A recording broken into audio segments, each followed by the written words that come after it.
नमस्कार, आप देख रहे हैं राजनीति 24 न्यूज। आइए डालते हैं इस वक्त की बड़ी खबरों पर नजर।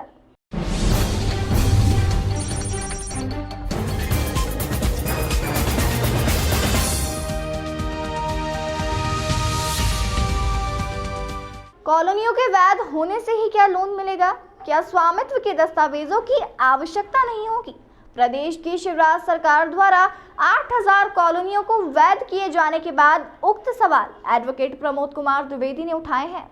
प्रेस से चर्चा करते हुए द्विवेदी ने बताया कि नंदबाग, हुकुमचंद कॉलोनी से लेकर अधिकांश कॉलोनियां नोटरी पर बसी है। नोटरी से नगर निगम संपत्ति कर खाता ही नहीं खोलती, तो नक्शा पास कैसे करेगी और कौन से दस्तावेज मान्य होंगे, यह बड़ा सवाल है।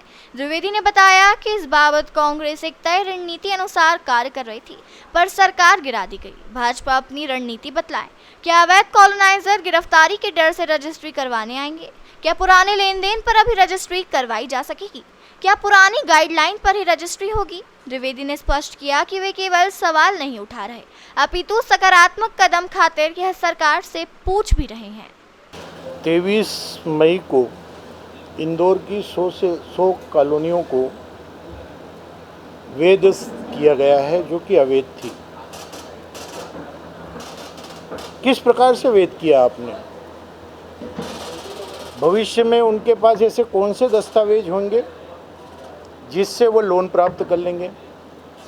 कंपाउंडिंग के जरिए उनके मकानों के नक्शे को आपने वैध कर दिया, तो उनका नक्शा वैध होगा तो उसके लिए स्वामित्व के कौन से दस्तावेज आप विधि मान्य मानोगे? नोटरी को तो आप नामांतरण के योग्य भी नहीं मानते हो, हाई कोर्ट स्वामित्व के योग्य नहीं मानती, नोटरी के द्वारा किए गए सौदे को विधि मान्य नहीं माना जाता है, उसे यह माना जाता है कि यह सत्यापन है। सन 1964 से लेकर के अभी तक मेरी जो जानकारी है उसमें हुकुमचंद कॉलोनी बहुत पुरानी कॉलोनी है, 3 या 4 प्लाट खाली हैं। जसराज मेहता जो बीजेपी के नेता हैं, उनकी नंदबाग कॉलोनी है, बहुत पुरानी कॉलोनी है, करीब 99% मकान बन चुके हैं। न्यू गौरी नगर, मालवीय नगर, ऐसी सैकड़ों कॉलोनियाँ हैं जो कि कुल इंदौर में 1400 से अधिक अवैध कॉलोनियाँ हैं। जब कांग्रेस ने सुदामा नगर को वैध किया था, उसकी नकल कर लेते आप। आपने वैध करने में ये किया है कि आप उनका नक्शा पास करेंगे, तो किसका नक्शा पास करेंगे? कौन से डॉक्यूमेंट होंगे तो उसके आधार पर नक्शा पास करेंगे आप? हालात तो ये है कि इंदौर में पुलिस नोटरी से खेल खेलती है, प्रशासन नोटरी को वैलिड दस्तावेज नहीं मानता है। आप संपत्ति कर खाता नहीं खोलते हैं, संपत्ति कर का नामांतरण नहीं करते हैं, तो फिर आप इसको वैध कैसे मानेंगे? कोई योजना बनी थी आपके पास? अब मैं मान लो कि मैंने आपको सन 1980 में प्लाट 3000 रुपये में दिया, आज उस कॉलोनी का भाव 30 लाख रुपया हो गया, तो मैं आज अगर विक्रेता राजी भी हो जाऊं तो क्रेता को 30 लाख रुपए पर स्टाम्प ड्यूटी देना होगी और मुझे आयकर में 30 लाख रुपए बताना पड़ेगा, भले मैंने नहीं लिया। आयकर में छूट का कोई प्रावधान है? उस नोटिस के सौदे को ही रजिस्ट्री के रूप में परिवर्तित कर देने का कोई विधान आपने बनाया? उस पर वजन रख रहे हैं। छत्तीसगढ़ की कुल आय का 30 बराबर आय इंदौर देता है और पूरे मध्य प्रदेश की आय का 30% इंदौर देता है, तो क्या वो वैध कॉलोनी काटने वाले अपराधी हो गए? अवैध से वैध करते समय एक फंडा आपने चलाया था कि अवैध कॉलोनाइजरों को गिरफ्तार किया जाएगा, जेल में डाला जाएगा।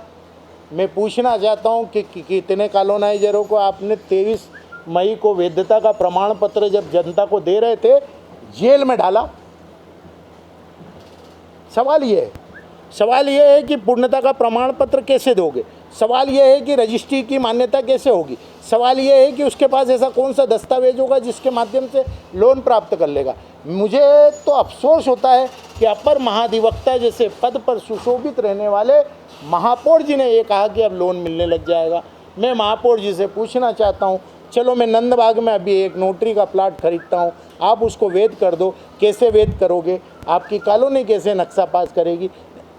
मुझे 7,000 रुपये में अगर नोटरी पे मैंने लिया तो क्या 7,000 पे ही रजिस्ट्री हो जाएगी? 700 रुपये के स्टाम्प पे रजिस्ट्री हो जाएगी? सन 1980 में ही अगर कॉलोनाइजर ने बेच दिया और आज मर गया तो क्या वो स्वर्ग से आकर के रजिस्ट्री करेगा? कुल मिलाकर के कांग्रेस की नकल करने में ये लोग भूल गए कि कांग्रेस कोई कदम उठाती है तो बुद्धिजीवी वर्ग से पहले सलाह और मशविरा लेती है। दिग्विजय सिंह के शासनकाल में कई योजनाएं आई। कमलनाथ जी के 1.5 साल की सरकार में हम तीसरे महीने ही योजना लेकर के आ गए थे। अभी भी हमारा वैचारिक मंथन चल रहा था कि कॉलोनियों को वैध करने के साथ साथ आम आदमी पर जो उस कॉलोनी के अंदर रह रहा है उसको वैध डॉक्यूमेंट कितने सहज और सरल तरीके से मिले और कॉलोनी का वैध होने पर उसे आभास हो कि उसको वैधता का प्रमाण पत्र जायज़ तरीके से मिला है। साथ ही साथ जिन्होंने अवैध कॉलोनी काटी है वो अपराध बोध से ग्रस्त हों, सामाजिक प्रताड़ना मिले, लोगों को लगे कि सही करने पर प्रोत्साहन मिलता है, गलत करने पर सज़ा मिलती है। यहाँ तो गलत करने वाला पतली गली से रास्ते से निकल जाएगा या मुख्यमंत्री के साथ बगलवीर बन करके, जसराज मेहता बन करके, भारतीय जनता पार्टी का नेता बन करके उनके साथ मंच को सुशोभित करेगा। मेरा सीधा सीधा आरोप है, अवैध कॉलोनाइजरों को आपने प्रोत्साहन दिया। अगर वैध करना था तो पूर्णतः वैधानिक तरीके से, समझदारी के साथ, राय और मशविरे के साथ नीति बनाते हुए करना।